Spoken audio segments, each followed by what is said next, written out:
which these symbols here defines this as an array. We can say equals, and then we have our 2,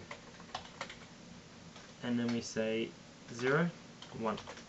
So our first value, which would be 0, and our second value would be 1. And how we would print this out would be system.out.print.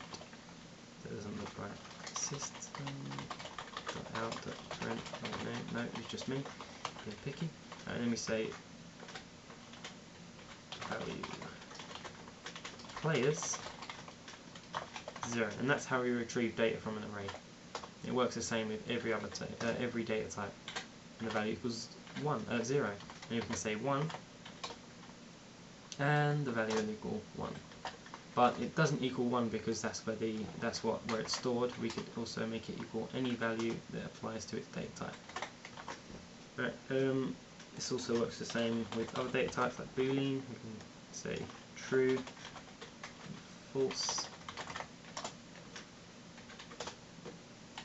And because this is an array, in our first tutorial I mentioned about the checking if the length of the array, this is an array up here by the way, or an array of string arguments, if it's actually there, because we could say print out for 2. This is 0, this is 1, and there is no 2. So what we would get here is a null pointer expression.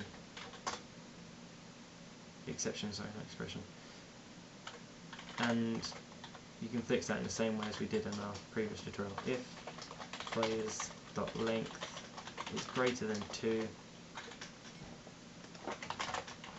then print it out. And it won't because it's not. And that's pretty much how arrays work. Very, very simple. Very simple. If you don't want to set a load of values for an array, you can say Boolean, your array, the name, equals, a new Boolean, and then you define how many. And to avoid this crash, we can say 3, because it has to be more than the one you're requesting, which is 2, so plus 1 to it. We could say 2 plus 1 using arithmetic, but I just go with the way it's sticking with 3. And what we should get there is false, because we hadn't set a value.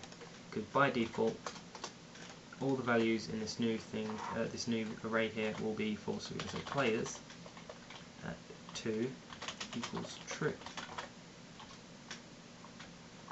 and it will then equal true. So it's very, very simple, just the way this is all structured using arrays, if statements, etc., etc. Right. Yeah, that's it. Now I'm going to look out while, for, and do while loops. While loops and do loops and for loops are like an if statement, but it continues to repeat itself until the condition is no longer matched to the requirement, true or false. So we can say while 1 is less. No, sorry. Let's say while x is more than 10. System.out.println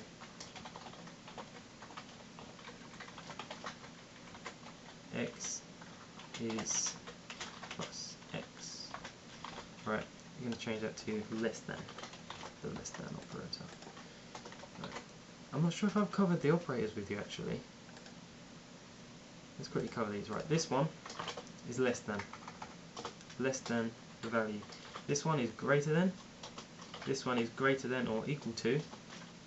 This one is less than or equal to. There's some mistake that people make is this. That doesn't work. It has to be that way. And nor does this. That's the way it has to be. Does not equal. So checking if I don't know. So if numbers does not equal 5. So if the value of numbers is not 5, then we can do our condition here. Oh yeah, and equals. So if it's completely equal to it. So if numbers equals 5. So if numbers is 5 and is nothing above it or nothing below it, then we can do our condition. That's just pretty much the only things you need there. Right. So if x, which we're going to find here, is a byte. So byte x equals 0, then we're going to say while x is less than 10, which it is because it's only 0, then we're going to say print out this, and that will go on forever and ever and ever. But let's quickly check that out. It's just rapidly printing this out. As you can see, it flickers here, so does my mouse. But if we wanted that to count up, we'd say x plus plus, and that means every time it goes past this, it will just plus 1 to the value of x. 0, 1, 2, 3, 4, 5, 6, 7, 8, 9.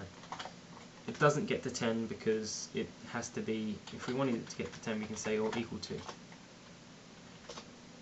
10. Or we can say 11. And that's pretty much how that works. We don't have to use just plus plus. Most people just do. We can say plus 1. X equals plus equals plus equals 1. And that'll do the same thing. What else could we do here? We don't have to count up in 1. Like if you wanted to use plus 1, you would normally go with just plus plus. But if you didn't, you can say plus equals 5. So that will only print out to 1, actually one value. No, 2, 0 and 5. If you want it to print out 3, the 10 value as well, we put the equal sign in again, and there we go, 0, 5, 10. So you can see how it pretty much just lays out. It's very, very simple. Probably made it a little bit more complicated than it needed to be. Right, for loops. So we can say for byte x equals 0.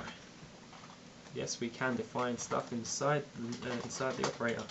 So byte x equals 0, and then we can say x is less than 10, then another semicolon to separate that up, and then we can say x plus plus. So what this does is we're defining our value just like we did with the while loop, but we had that outside of the operator, and then we check here if it's less than 10, which it's currently not. It's less, well, which it currently is. It's less than 10 because it's equal to 0. It is 0, and then we're going to say plus plus, so it will follow out these conditions.